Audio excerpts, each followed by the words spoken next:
Olá, alunos! Agora nós vamos falar, pessoal, sobre o programa de correio eletrônico, o programa de e-mail chamado Mozilla Thunderbird. Esse é um programa de e-mail muito interessante porque ele é baseado, aliás, já começa que ele é lá da Fundação Mozilla, que é a mesma que criou o navegador Mozilla Firefox, como navegador, como browser, programa para acessar as páginas da web, criou também um programa de correio eletrônico, que é esse que nós vamos falar agora, que é o Mozilla Thunderbird. E uma coisa muito importante que nós precisamos saber é que ele é baseado, então, no conceito de software livre. Tá? Tem o seu código fonte aberto, ele tem vários conceitos importantes e principalmente é gratuito. Então deixa eu só, antes da gente começar a olhar a parte prática dele, para quem não conhece ou quer acessar, ou quer instalar o Mozilla Thunderbird no seu computador, a minha recomendação é entrar direto no site, ó, www.thunderbird.net/pt-br/, porque daí vocês vão acessar direto a página em português do Brasil para o Thunderbird, certo? Que é esse programa de e-mail fantástico. Aqui vocês já vão observar, uma das coisas que aparecem direto na página deles é a indicação de que ele é gratuito. Ó. Facilite o uso de e-mail. O Thunderbird é um aplicativo de e-mail gratuito, fácil de configurar e personalizar, além de estar repleto de recursos fantásticos. Então só essa introdução aqui já mostra como é interessante o Mozilla Thunderbird, tá? Beleza, pessoal, então agora eu quero mostrar para vocês aí no passo a passo, vocês já vão aparecer aí o material de vocês, ó, com a ideia do Mozilla Thunderbird. A gente vai fazendo algumas discussões importantes. Como eu disse, ele é considerado um programa de cliente de correio eletrônico. O que significa dizer que o Thunderbird é um programa cliente de correio eletrônico? Vamos lá. Isso indica que nós temos ele instalado no nosso computador cliente. Nós usamos ele instalado no computador cliente aqui do usuário, porque a internet é uma rede conhecida como uma rede cliente-servidor. Cliente é o computador do usuário que acessa recursos que estão disponíveis em servidores. E o programa Mozilla Thunderbird é um programa cliente de e-mail, cliente de correio eletrônico, que instalamos no nosso computador cliente para realizar o envio, o recebimento, o armazenamento e também a organização, a gestão das mensagens de correio eletrônico aí no nosso caso. Aqui vocês já podem observar que aparece então para vocês a imagem do Mozilla Thunderbird. Estou saindo aqui da tela só para vocês já terem uma ideia. Aqui vocês já vão verificar que nós temos algumas pastas específicas que a gente vai estudar aqui, né? Então aparece aqui algumas pastas importantes. Aqui vai aparecer a lista das mensagens do usuário, nesse caso que estão na minha pasta entrada, e a gente vai discutindo agora cada um desses elementos importantes aí do Mozilla Thunderbird. Aqui é só para vocês terem uma ideia do visual da interface aqui do Thunderbird, certo? Mas vamos estudar cada um dos elementos importantes. Vamos começar com as pastas, né? Isso é muito importante que a gente faça o estudo das pastas padronizadas desse programa de e-mail. Claro que o meu destaque especial aqui vão para a pasta entrada, rascunhos, modelos, enviados, lixeira e saída. Dessas pastas aqui, vamos começar falando da pasta entrada. Essa pasta é aquela que contém as mensagens recebidas. Então, entrada é a pasta onde, por padrão, estão as mensagens recebidas. Significa dizer que à medida que nós vamos recebendo as mensagens de e-mail, por padrão essas mensagens ficam armazenadas aí na pasta chamada entrada. É bom dizer que isso não é uma obrigação, pessoal. Por quê? Isso é só um padrão. O padrão inicial é assim. Eu digo que não é uma obrigação porque à medida que nós vamos recebendo mensagens de e-mail aqui no Thunderbird, a gente pode solicitar criar novas regras para as mensagens e a gente pode criar novas pastas. E quando a gente cria novas pastas, a gente pode criar uma regra para, em vez da mensagem recebida ficar aqui na entrada, ela pode ser desviada, alocada em outra pasta. Mas por padrão, que é o que normalmente as provas de concurso sugerem, né? O que a prova de concurso sugere? O padrão. Então, por padrão, as mensagens recebidas ficam armazenadas nesta pasta chamada entrada. Tá? Bem, temos aqui também, pessoal, a pasta, vamos fazer por ordem aqui, a pasta saída que está bem embaixo aqui, ó, vamos fazer por ordem do texto que fica melhor para vocês entenderem. O que tem nessa pasta saída? Aqui estão as mensagens que estão aguardando o término do processo de envio. Vou explicar porque tem essa ideia do término do processo de envio para essa pasta saída. Basicamente é o seguinte, quando a gente vai redigir uma nova mensagem de e-mail, essa mensagem de e-mail, num dado momento eu vou pedir para enviar essa mensagem. Então, redigi, terminei minha mensagem, coloquei lá os destinatários e agora eu quero enviar essa mensagem. Quando a gente clica para enviar a mensagem, por padrão, essa mensagem vai para a pasta saída. Então, logo que eu vou enviar a mensagem, ela vai para a pasta saída. E ali ela fica aguardando o término do processo de envio. E aí fica vamos imaginar, enviei a mensagem e ela não terminou ainda o processo de envio. Ela está em processo de envio, eu estou aguardando o término do processo de envio. Após essa mensagem ter sido completamente enviada, aí sim ela sai da pasta saída e passa a constar na pasta enviados. Mas enquanto ela está na pasta saída, quer dizer que ela está ali aguardando o término do processo de envio. Esse é um ponto bem importante para a gente lembrar para as provas em relação a essa pasta saída. Tá?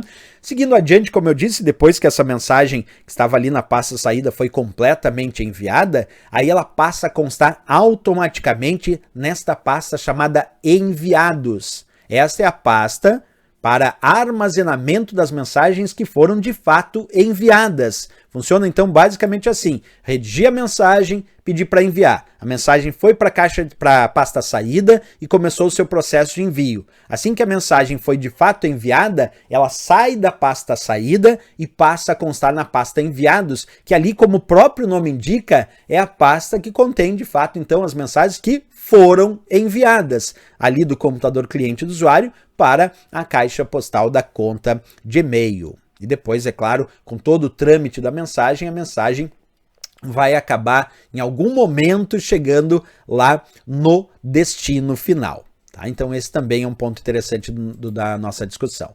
Seguindo adiante, a gente também tem a pasta chamada rascunhos, pessoal. Essas são as mensagens salvas ou mensagens inacabadas. Por que a gente diz essas duas coisas para essa pasta rascunhos? Vamos supor o seguinte: redigir uma nova mensagem de e-mail e pedir para salvar essa mensagem de e-mail. Quando a gente redige uma mensagem de e-mail e pede para salvar, por padrão essa mensagem será salva na pasta rascunhos. Então, redigir e pedir para salvar. Onde é que ela vai ser salva? Por padrão, será salva na pasta rascunhos. Esse é um ponto bem relevante. Tá? Agora, um detalhe que eu acho muito legal, que a gente fique atento aí. Vamos supor que a prova diga que a pasta rascunhos contém as mensagens inacabadas. Tá certo também. Porque se eu redigir a mensagem, não quis enviar e pedir para salvar, e ela foi para a pasta rascunhos, quer dizer que de alguma forma eu não acabei, eu não terminei de alguma coisa nessa mensagem.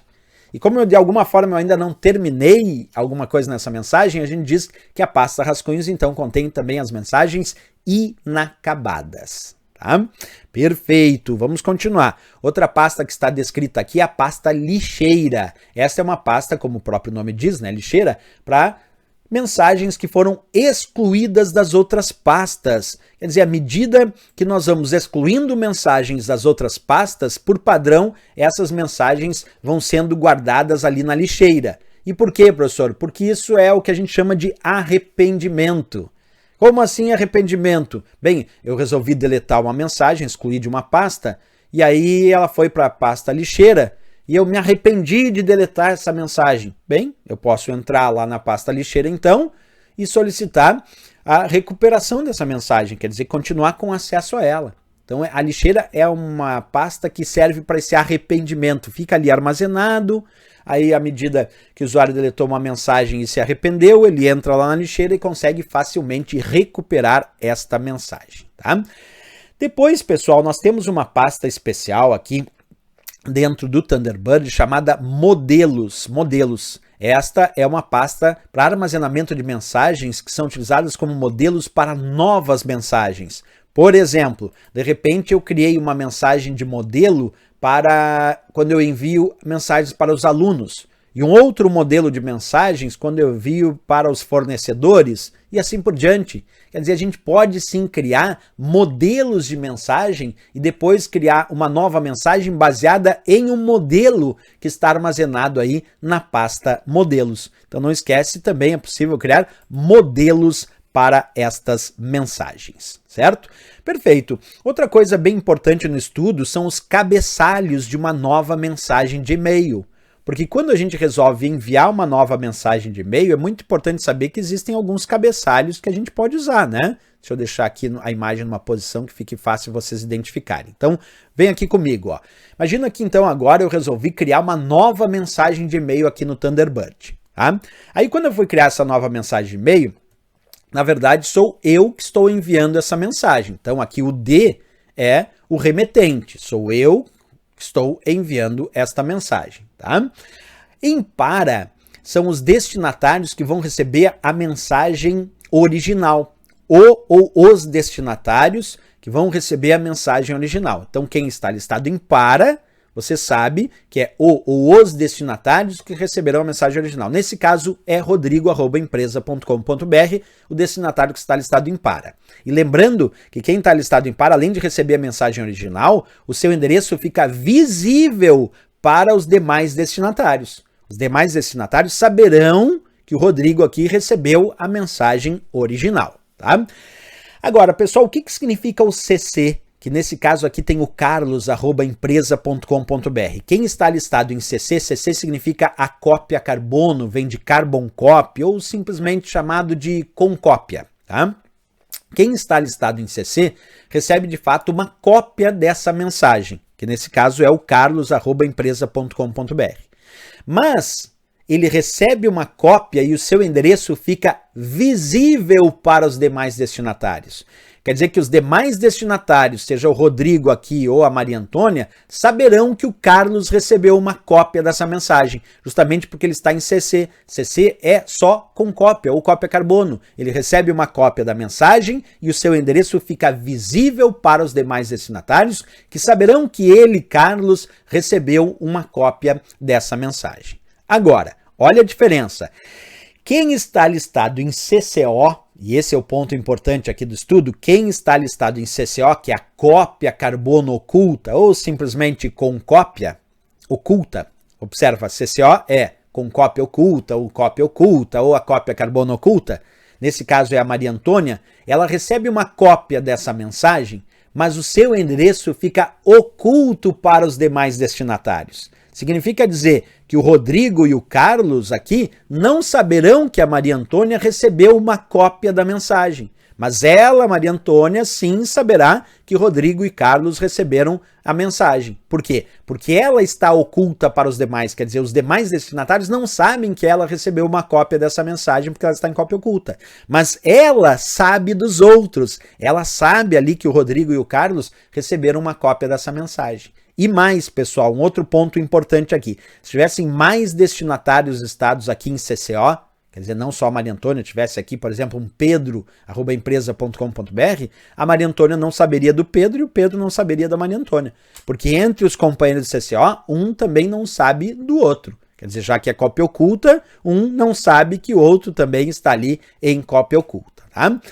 Outras coisas que nós temos na mensagem aqui, além do remetente, que é o D, o destinatário original, que é o para, a cópia visível, que é o CC, e a cópia oculta, que é o CCO. Além disso, nós temos o assunto, nesse caso aqui foi escrito reunião importante. É sempre bom lembrar, e aí é um ponto importante da nossa discussão, que quando a gente fala sobre o assunto, ele não é obrigatório, mas é recomendável. Por que não obrigatório? Porque a gente pode redigir uma mensagem e enviar essa mensagem mesmo sem colocar ali o assunto. Pode, se a gente quiser fazer isso, a gente envia a mensagem sem o assunto. Só que não é recomendável, principalmente porque quem recebe a mensagem vai verificar lá o remetente e vai verificar o assunto. Se não tem o assunto, talvez a sua mensagem nem seja lida por esse destinatário. Então é importante, é recomendável colocar o assunto, tá? Depois aqui mais abaixo nós temos a área para digitar o corpo dessa mensagem, nesse caso aqui hoje reunião, e aí depois nós podemos ir aplicando, até vou sair da tela aqui, outras determinações para a mensagem, como por exemplo, podemos enviar agora. Aí se eu enviar agora, eu sei que essa mensagem vai primeiro para a pasta saída, depois que ela foi enviada, ela vai para a pasta enviados. Também posso fazer a verificação ortográfica dessa mensagem para ver se está tudo ok. Posso anexar, clicando aqui em anexar, para anexar um ou mais arquivos desejados nessa mensagem. Também posso clicar aqui em segurança, para, por exemplo, aplicar itens de segurança como criptografia da mensagem, como também assinatura digital na mensagem. Lembrando que para realizar a assinatura digital da mensagem, para garantir a criptografia, para garantir confidencialidade ou sigilo, tá? E a assinatura digital a gente faz para garantir a autenticidade, integridade e até o não repúdio. Mas nesse caso, para fazer processo, por exemplo, de assinatura digital numa mensagem, nós vamos precisar de um certificado digital, né? Também podemos salvar essa mensagem, aí lembrando que quando a gente salva a mensagem, por padrão ela vai para a pasta rascunhos, que é a pasta onde por padrão tem as mensagens salvas. Além disso, também podemos mudar aqui, vocês observam que tem vários elementos para formatação, como por exemplo, posso aumentar ou diminuir o tamanho da fonte, posso também colocar em negrito, que é a fonte mais espessa, posso colocar em itálico, que é a fonte inclinada, posso aplicar no texto também sublinhado, que é uma linha na parte inferior. Então a gente tem aí diversas formatações que a gente pode sim aplicar no próprio corpo da mensagem que está de fato aí sendo redigida, né? Então vamos fazer só aqui uma revisão teórica desses itens. O para serve para quê então? Apresenta a lista dos endereços de e-mail dos destinatários da mensagem, aqueles que vão receber a mensagem original, quer dizer, é para aquele destinatário. Vamos fazer a revisão do CC. O CC, como eu disse, é a cópia carbono ou carbon copy, né? Ou muita gente diz só com cópia. Então, é a forma abreviada de cópia carbono e envia uma cópia da mensagem para o destinatário e o endereço será visto pelos outros destinatários da mensagem, porque quem está em CC vai receber uma cópia da mensagem, mas o seu endereço fica visível para os demais destinatários que sabem que aquele listado em CC, então, recebeu de fato uma cópia desta mensagem, né? O que é o CCO? O CCO é a forma abreviada de cópia carbono oculta ou simplesmente cópia oculta, que vai enviar uma cópia para o destinatário e o endereço dele não será visto pelos outros destinatários da mensagem. Lembra? CCO recebe uma cópia da mensagem, mas o seu endereço fica oculto para os outros destinatários que não sabem que esse que está listado em CCO recebeu uma cópia dessa mensagem, embora ele saiba dos outros, como eu mencionei para vocês. Depois a gente fez aqui também a identificação do assunto, que é uma pequena descrição que vai identificar a mensagem, lembrando que o assunto não é obrigatório, mas é sim recomendável. Não é obrigatório colocar assunto na mensagem, mas é recomendável que vocês coloquem, né? E depois nós temos também a possibilidade ali, se o usuário quiser, anexar anexos à mensagem de e-mail. O usuário pode incluir um ou mais anexos à mensagem de e-mail, lembrando que quanto mais anexos tem na mensagem, ou anexo num tamanho muito maior, muito grande, podem causar problemas aí em relação ao envio dessa mensagem, porque tudo pode ter alguns limites importantes aí a serem observados. Em relação à segurança, eu citei para vocês, até vou sair aqui da tela, só para a gente reforçar, lembra que naquela partezinha ali que eu mostrei para vocês, eu poderia clicar no botão segurança. E aí o que nós temos como opções? Nós podemos clicar para criptografar ou para assinar digitalmente uma mensagem. E aqui um ponto muito relevante nessa história é o significado. Por que criptografamos uma mensagem se assim a prova sugerir? Bem, a ideia é a seguinte. Quando nós vamos criptografar uma mensagem, o objetivo disso é garantir a confidencialidade daquela informação. Garantir o sigilo da informação. Porque criptografar uma mensagem é um processo de embaralhamento dos dados. É um processo de codificação dos dados. Quer dizer, a mensagem é codificada, é criptografada aqui na origem, vai para o meio inseguro que é a internet, toda criptografada, toda codificada. Se alguém no meio do caminho, de forma não autorizada, interceptar essa mensagem, não vai entender nada, porque está tudo criptografado, está tudo codificado, garantindo então o que a gente chama de sigilo, de confidencialidade da mensagem. Aí, finalmente, a mensagem chega lá no computador de destino e lá, com a chave apropriada, essa mensagem vai ser decodificada. Então, repetindo, criptografia serve para garantir a confidencialidade ou o sigilo da mensagem. Agora, minha pergunta é a seguinte: e qual é a função da assinatura digital? Por que assinamos digitalmente uma mensagem? Qual é o objetivo disso? Aí tem 3 objetivos que a gente vai discutir aqui para o ato de assinatura digital de uma mensagem, tá? Primeiro objetivo, garantir autenticidade. O que é a autenticidade? É garantir que essa mensagem é realmente de quem diz ser e não de um outro se passando por aquela pessoa. Então, assinamos digitalmente o documento principalmente para garantir a autenticidade, garantir que a mensagem é realmente de quem diz ser e não de um outro se passando por ela, né?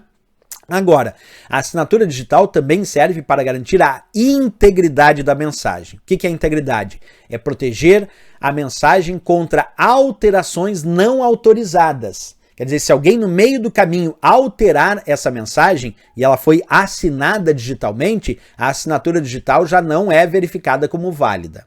Então, quando alguém recebe uma mensagem assinada digitalmente e verifica que a assinatura digital é válida, isso quer dizer que a mensagem é autêntica, é realmente de quem diz ser e também é íntegra. Quer dizer, ela não foi alterada no meio do caminho por pessoas não autorizadas, certo? E, pessoal, mais uma dica. Se a assinatura digital efetuada pelo usuário é uma assinatura digital de um processo oficial, como por exemplo o processo ICP Brasil, que é um processo de certificação digital oficial que a gente usa aqui no Brasil. Então, se eu assinar digitalmente com o certificado digital ICP Brasil, do padrão ICP Brasil, além de dar garantias de autenticidade e de integridade, essa assinatura digital também dá garantias de não repúdio. O que é um não repúdio ou irretratabilidade? O não repúdio ou irretratabilidade é a característica de quem assinou digitalmente essa mensagem e teve a sua assinatura digital verificada como válida, não pode mais negar a autoria desta mensagem. Não repúdio é isso. Não repúdio é indicar que quem assinou digitalmente aquela mensagem não pode mais negar a autoria dessa mensagem, dessa transação ou desse documento eletrônico. Isso é a grande charada quando a gente fala sobre assinar digitalmente uma mensagem. Então vamos ler agora. E além disso, a gente pode clicar aqui no botão segurança ainda para alterar configurações das propriedades de segurança. Vamos ler comigo então a partezinha aqui teórica. Lê lá. A utilização desse recurso, que é segurança, permite a criptografia da mensagem para garantir a confidencialidade e o sigilo, como eu aqui descrevi para vocês, e também permite assinar digitalmente a mensagem para garantir, então, autenticidade e integridade, e se for uma assinatura digital que utilize um processo de certificação digital oficial, como certificado, por exemplo, padrão ICP Brasil, que é o padrão oficial brasileiro, além de tudo isso ainda dá garantias de não repúdio. Então a assinatura digital como um todo acaba garantindo autenticidade, integridade e não repúdio, enquanto a criptografia garante a confidencialidade e o sigilo. Minha pergunta, eu posso enviar uma mensagem aqui só criptografada? Posso. Aí eu só quero garantir o sigilo e a confidencialidade. Mandei criptografado sem assinatura digital. Pode ser o oposto, eu posso mandar só assinado digitalmente não criptografado? Posso. Eu posso assinar e aí só garante autenticidade, integridade e não repúdio, se for de um processo oficial. Pessoal, e é possível também enviar a mensagem criptografada e assinada digitalmente? Também, a gente pode fazer as duas coisas. Aí se eu criptografar e assinar, eu estou garantindo com a criptografia a confidencialidade, que é o sigilo, e com a assinatura digital estou garantindo autenticidade, integridade e também não repúdio. Quer dizer, a gente pode também enviar mensagem criptografada e assinada digitalmente. Certo, pessoal? Nesse bloco era isso. Espero vocês no próximo. Grande abraço e bons estudos!